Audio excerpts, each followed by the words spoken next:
Well, hello everyone in YouTube, this is Faruway, your manga reviewer from the very small island of Singapore. Now today I'm going to do a review of One Piece chapter 798, titled Heart. Now, this chapter of One Piece... Chestnut, you stay over here. Okay. Alright, as I was saying, before Chestnut fell, oh boy, this chapter of One Piece, if it not for the middle part and the ending part of this chapter would be disappointing. At first I thought that this chapter would conclude with Luffy and the gang finally escaping Dressrosa, but it seems that Oda tend to drag it a little bit until chapter 800. I mean, now we're 2 chapters left to the big 800, guys. So, this chapter of One Piece. Wow! The ending of this chapter, wow! Seriously, Luffy is taking on Fujitora. He's not running away and aborting the ship. He's going to take on Fujitora. Basically, the beginning of this chapter show us what happened in the previous chapter, why the Marines suddenly collapsing, and why they can't shoot their guns and their rifles and all that. Is because of the Turtles. Apparently, they steal all their ammunition and all their weapons. And they are responsible for the collapsing of the Marines. And not only that, Leo apparently stitched all their ships together. Yep, the Marines can't even do anything without their ammunitions, their weapons, and their ships can't even set sail from the port of Dressrosa because of the whole stitching the ships and all. I mean, yeah, unbelievable that you can stitch a mail, right? Because of Leo. It's the work of the Devil Fruit, that's why. So we will move on from that Tontalas and the Marines. We get to the middle part, which is by far the most emotional part of this entire chapter. The conversation between Sengoku and Law. We finally get some answers whether Sengoku know about Rocinante, aka Corazon's death, and we find out in this chapter. And what can I say? I teared up a little bit when I saw that Sengoku cried. Yes, this is the first time we saw Sengoku cry when he reacted to Corazon's death. That I feel so sad for him because Sengoku sees Rocinante, Corazon, as a son, like a son to him, and the way he reacted to his death was when he received a call from the Marines at Minen Island that they say that one of the members of the Don Quixote Pirates apparently died, and they are sending him a photo, and seeing the photo of Corazon lying on the snow, dead and all. The look on Sengoku's face when he saw that photo, oh my god, I feel sorry for him. It's very interesting to see that a former fleet admiral, even though he's very strong and very serious in his personality and all, he has a softer side to him. There's a short flashback scene between Sengoku and Corazon discussing about Law, the boy from White Town where the Emberlet disease, and Sengoku learned about that.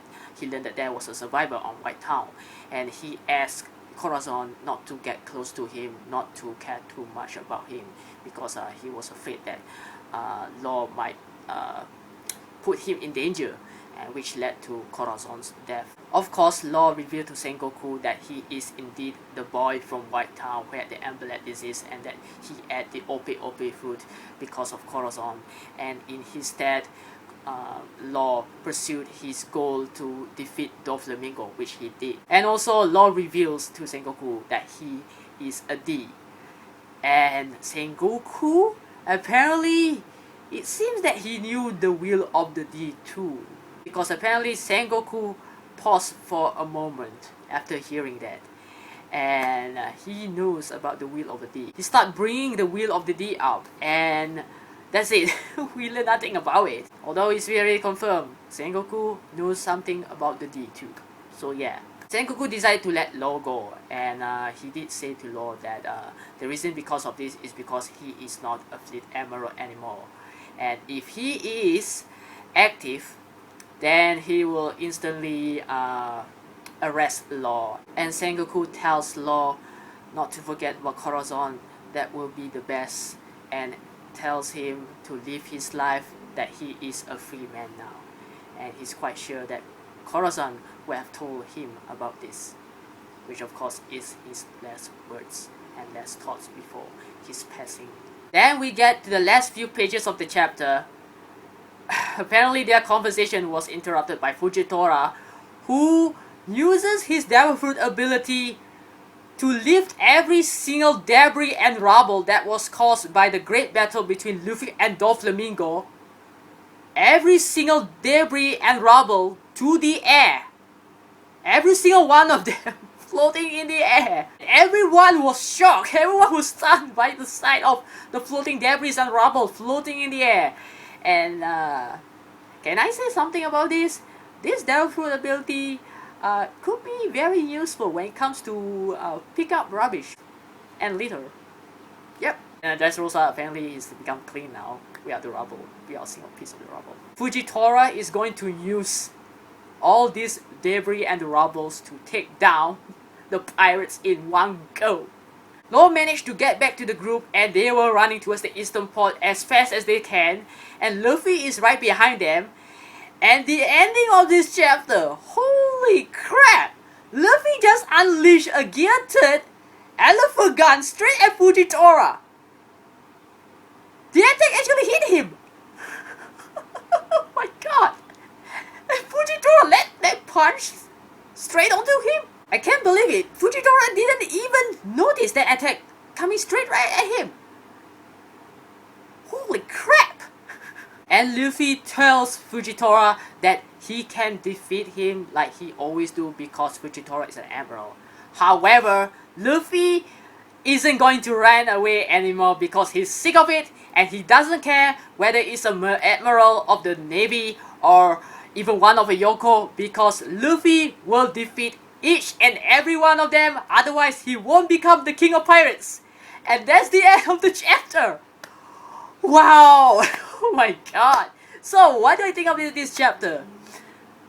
Oh my god. If it weren't for the middle part and the ending part of this chapter, this entire chapter would have been disappointing. So I would have to give this chapter an 8.5 out of 10. That's what I'm going to give this chapter. Finally get to see Sengoku's reaction to Corazon's death and the closure to this, and we finally get to see Luffy going one-on-one against the Wysteria Tiger, Fujitora. And I don't know what to expect in the upcoming chapter.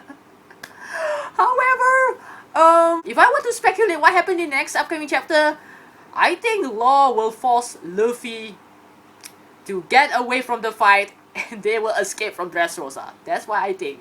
Or maybe Fujitora won't fight against Luffy because of that speech he had, and maybe he was remembered by the whole talk about Sabo talking about Luffy, and maybe Fujitora will let Luffy go and he will escape. Yeah, that's what I think. That's what another one. Really can't wait for the next upcoming chapter of One Piece. Oh boy, 2 chapters away from the big 800, guys. Chapter 800. Hopefully the Dressrosa arc will end. So what are your thoughts about this chapter, guys? Do you find the conversation between Law and Sengoku to be very interesting? Do you think that Sengoku knew something about the Wheel of the D? Do you find the scene where Sengoku reacts to Corazon's death is very emotional? Because I did. That was very sad to see him losing a son, and that was the first time we saw him cry. So yeah. And what about the fight between Luffy and Fujitora? Are you hyped for it? Let me know in the comments down below. So if you like this review video, give it a like, comment and subscribe, and until the next One Piece chapter review, this is Faruway signing off. Keep in touch and have a good day.